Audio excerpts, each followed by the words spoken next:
Eu sou a professora de Ciências Leonora, já estive com você em outras aulas e hoje estou aqui com você para ministrar mais uma aula com você, cujo tema é reações químicas.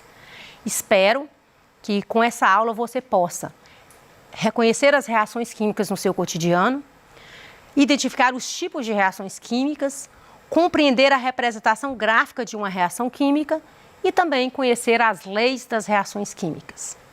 Bom, na aula anterior, nós trabalhamos sobre a transformação da matéria e, inclusive, abordamos aqui sobre as reações químicas. Vamos relembrar?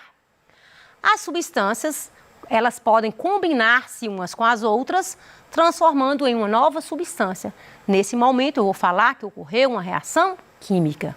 Então, a reação química, ela é essencial, ela é fundamental e ela é um fenômeno que ocorre onde os átomos, eles permanecem intactos. É como se os elementos químicos, esses átomos, quebrassem as moléculas e formassem uma nova substância. Então, durante as reações químicas, as moléculas, elas são inicialmente desmontadas e ocorre, e esses átomos, eles são reaproveitados formando uma nova substância. Isso aí é que a gente chama de reação química. Substâncias se agrupam formando uma nova substância.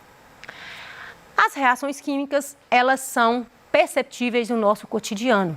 Você percebe as reações químicas na cozinha da sua casa, ao utilizar um shampoo, ele veio de uma reação química, ao quintal da sua casa, quando você vê a decomposição.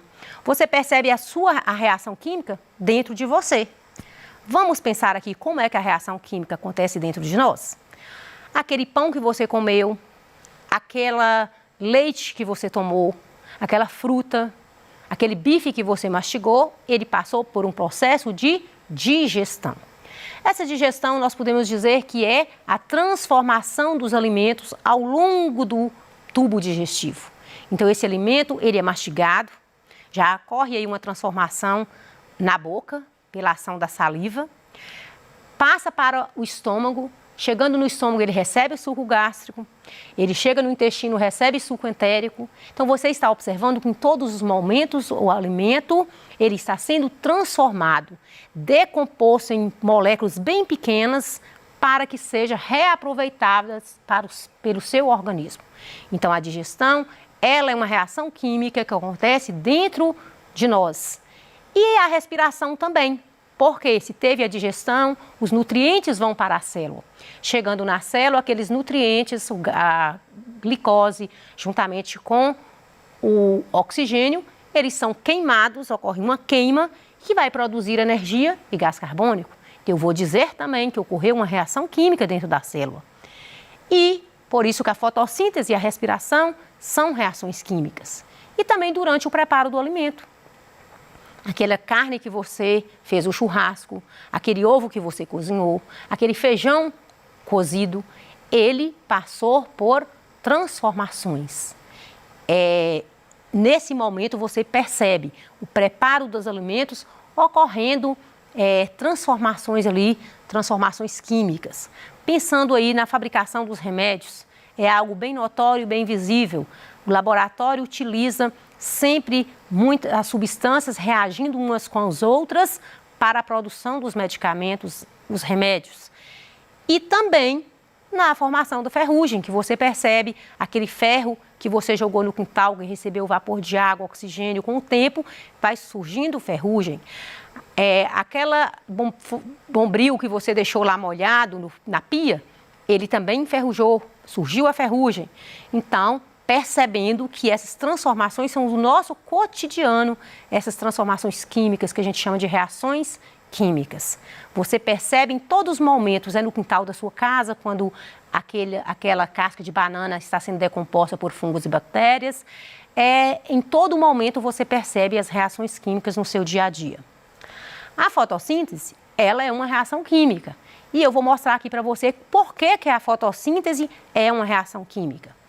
Quando moléculas de gás carbônico se juntam com as moléculas de água, vai produzir moléculas de glicose, água e oxigênio. Então, ocorreu, substâncias se agruparam, água e gás carbônico, e produziram nova substância. Fotossíntese é uma reação química. A respiração também, porque ela é um fenômeno contrário. Na respiração, a célula, a presença da glicose, do oxigênio e da água, ela vai produzir o quê? Gás carbônico e também água e energia.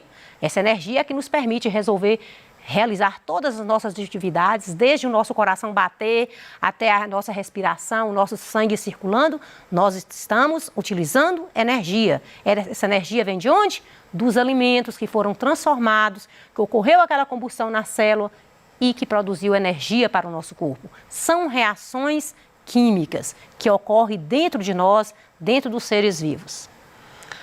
As reações químicas, elas são tidas para elas realizarem. A combustão, por exemplo, é uma reação química notória. Quando você acende o fogão da sua casa, quando você queima um papel, quando você percebe a queima de uma vela, como, por exemplo, essa vela que eu não vou acender, mas você sabe, se você acende essa vela, ela é constituída de parafina. A parafina é o combustível e o oxigênio presente que alimenta a chama da vela, a gente fala que é o comburente.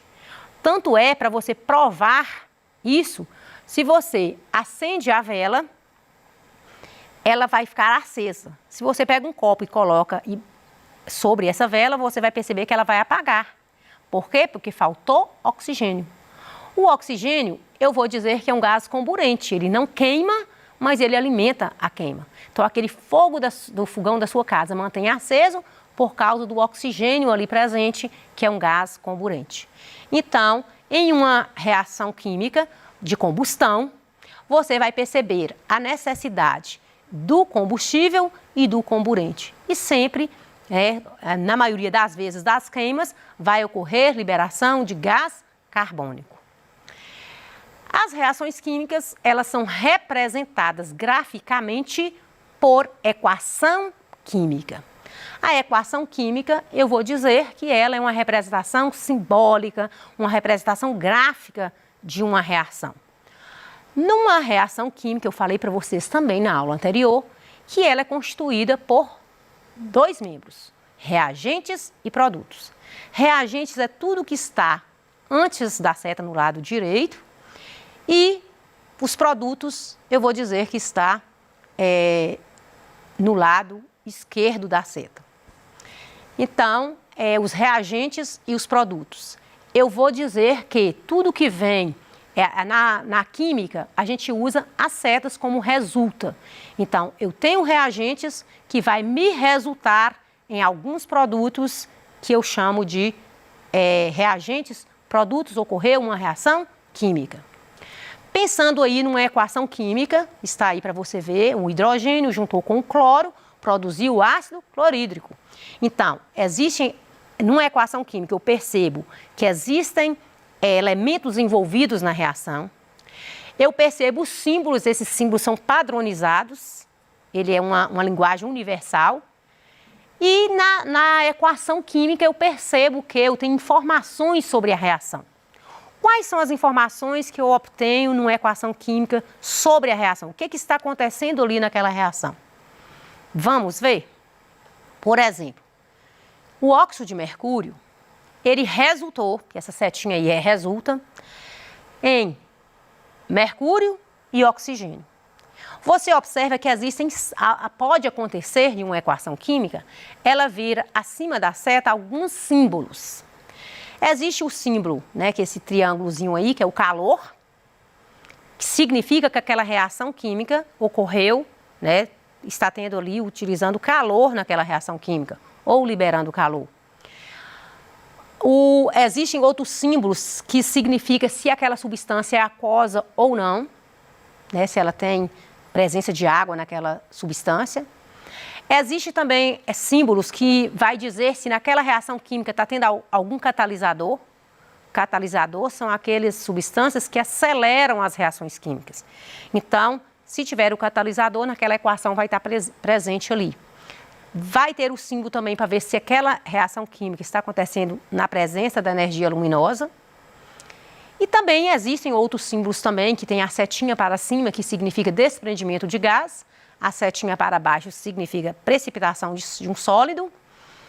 Existe também na equação química a presença de símbolos para verificar se aquela substância que está sendo liberada, se ela é sólida, se ela é líquida ou se ela é gasosa.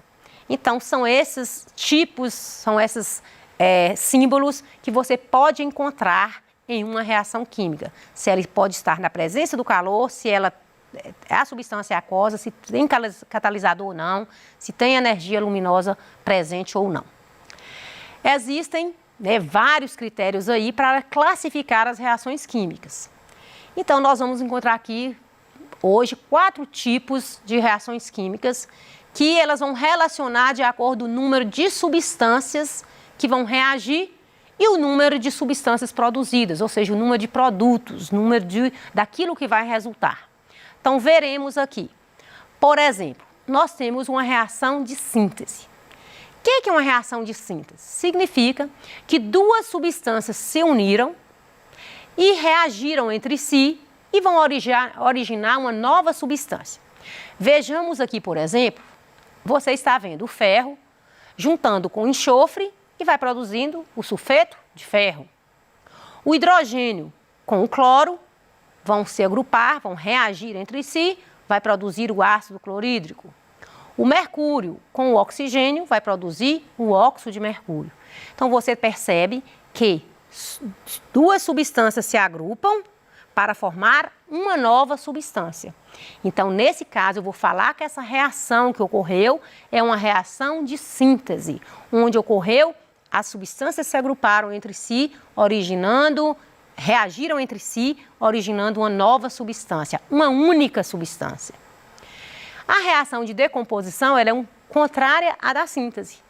É uma reação onde uma única substância ela gera 2 ou mais produtos. Vamos ver? Por exemplo, nós temos aqui 2 moléculas de óxido de mercúrio que vão decompor em mercúrio e água. É uma reação química de decomposição. O carbonato de cálcio, que é o CaCO3, reage, ele decompõe e vai originar óxido de cálcio e gás carbônico. Então, isso significa que ocorreu uma reação química onde uma substância originou 2 novas substâncias. Água oxigenada, ela vai decompor e vai originar água e oxigênio. Também foi uma reação de decomposição. Uma substância decompôs em 2, originou 2 novas substâncias. E existe a reação de simples troca. O que essa reação diz para nós? Esse tipo de reação, ela vai ocorrer quando uma substância simples, ela vai reagir com a substância composta e vai originar também uma substância simples e outra composta. Vamos ver? Por exemplo, nós temos aqui o zinco, que reage com o ácido clorídrico, que vai produzir o cloreto de zinco e hidrogênio. Então, você observou que 2 substâncias, uma simples, que é o zinco, com o ácido clorídrico, que é uma substância composta, porque ela tem 2 elementos, né? Ela tem hidrogênio e cloro, elas reagiram, ocorreu uma reação química e ela produziu zinco e cloro, né? Que é o cloreto de zinco, e produziu o hidrogênio. Então, ocorreu uma troca apenas, onde o zinco foi para o lugar do hidrogênio para produzir o cloreto de zinco. Nessa outra substância, você está vendo o sódio, o iodeto de mercúrio, que vai resultar no iodeto de sódio com mercúrio. Então, 2 substâncias, uma simples e uma composta, originou 2 substâncias, também simples e também composta. Existe também a reação que nós vamos falar, que é a reação de dupla troca, é aquela reação que acontece onde 2 reagentes, eles vão reagir formando 2 novos produtos, ou seja, 2 substâncias compostas reagiram entre si e originaram novas substâncias compostas e que é nesses 2 exemplos que eu dei para você, que é o nitrato de potássio reagiu com cloreto de sódio e vai resultar cloreto de potássio e nitrato de sódio. Existe também o sulfato de sódio, reagiu com cloreto de bário, vai originar sulfato de bário com cloreto de sódio. Em uma reação química, nós vamos perceber que existem uma relação entre as massas e os produtos. É o que a gente vai ver aqui, que são as chamadas leis ponderais. Leis ponderais são as leis onde uma reação química ela vai ocorrer, onde eu vou perceber a massa dos reagentes e a massa dos produtos. Vamos lá. Existe a primeira lei que a gente chama de lei de Lavoisier, que é a lei da conservação da massa. Lavoisier não falou que na natureza nada se cria, nada se perde, tudo se transforma? Então, nas reações químicas isso acontece. Não há criação de uma nova substância, não há mudança, não há destruição da substância. Ela simplesmente transforma, ela reage uma com a outra. Então, a lei de Lavoisier, ela diz que a massa dos reagentes tem que ser igual à massa dos produtos. Você percebe que nos reagentes eu tenho 18 gramas e eu vou ter nos produtos também 18 gramas. Essa é a lei de Lavoisier. Existe uma outra lei que é a lei de Proust, que são as leis das proporções definidas. A lei de Proust diz para nós o seguinte, que não importa, seja qual for a quantidade de um composto puro, ele sempre conterá os mesmos elementos combinados de acordo com a proporção constante entre as massas. Então, a lei de Proust, ela garante as leis das proporções definidas. Para você entender melhor, imagine uma receita. A sua mãe vai receber alguém na casa, vai fazer um bolo. Ela vai receber 5 pessoas, faz um bolo com a proporção para 5 pessoas. De repente, ela fica sabendo que vai vir 10 pessoas tomar o café. Então, o que ela tem que fazer? Aumentar a quantidade de produto. Mas para ela aumentar o produto, ela tem que aumentar também a quantidade de reagentes. Essa é a lei de Proust, a lei das proporções definidas. Você já tem a receita, você já tem a lei das proporções que vai definir aquela receita, mas você vai precisar aumentar os seus reagentes para você ter uma quantidade maior de produtos. Essa é a lei de Proust. Vamos fazer um experimento bem rápido aqui para comprovar a lei de Lavoisier. Você tem um frasco, você coloca a quantidade de vinagre e você coloca o bicarbonato aqui dentro. E vamos medir vamos fazer a medição, né? Vamos pesar aqui para ver qual a quantidade que eu vou ter nessa massa. Aqui deu 103 gramas. Então, vamos agora acontecer a reação química para ver o que vai acontecer depois dessa reação química, se vai permanecer.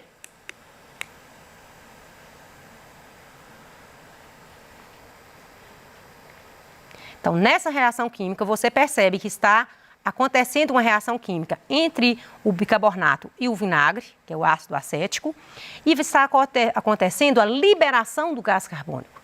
Então, se eu tive 103 gramas inicialmente, pela lei de Lavoisier, depois da reação, eu tenho que ter 103 gramas. Então, vamos verificar, né, se comprovou ou não a lei de Lavoisier. Você pode fazer isso aqui na sua casa. Você pode pegar o vinagre, você pode pegar o bicarbonato, colocar dentro do balãozinho e fazer esse experimento. É simples, rápido e fácil de fazer. Aí você pode comprovar a lei de Lavoisier. Basta você pesar antes os produtos dos reagentes e depois pesar o produto. Então, verificando aqui, reação química aconteceu, liberou gás carbônico, ocorreu a mesma quantidade de massa. Então, a lei de Lavoisier, ela foi comprovada. Para isso, você utilizou esses materiais, né? A garrafa plástica, balões, elástico, bicarbonato e vinagre branco. Fizemos a execução e você percebeu se houve uma reação química?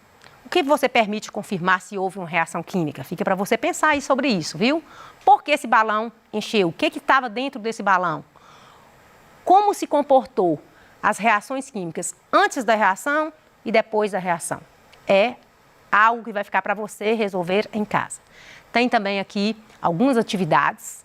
Essas atividades você vai fazer na sua casa, vai verificar se realmente aprendeu a matéria. Te agradeço pela participação, pela sua contribuição e até a próxima.